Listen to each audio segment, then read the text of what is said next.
কি আছে ইফরাজ? আরে চারিহানের জন্য খাবার আছে। খাবার এনেছে তুমি? হ্যাঁ। দেখি তো কি খাবার এনেছে। এই দেখো, আমি দিচ্ছি। দাদা এনেছে দুই ভাইয়ের জন্য। কি এনেছে দেখা যাক।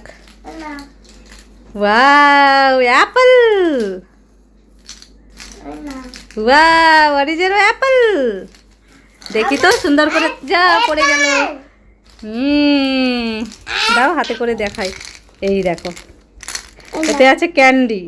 আমাকে একটা আবার একটা ব্যাগ ক্যান্ডি। খুব সুন্দর তো আমাকে একটা ব্যাগ। তুমিও ব্যাগ নেবে? এই দেখো, ইহানেরও ব্যাগ ক্যান্ডি। তাহলে দেখি এটা কি কালার, বলো এটা কি কালার? এটা আমি বলে দিচ্ছি, গ্রিন কালার। হ্যাঁ, আর আরিজের হাতে কোন কালার আছে বলো? হোয়াইট। ওটা কি colour Mona? Orange colour. Orange colour. তোমরা হ্যাপি?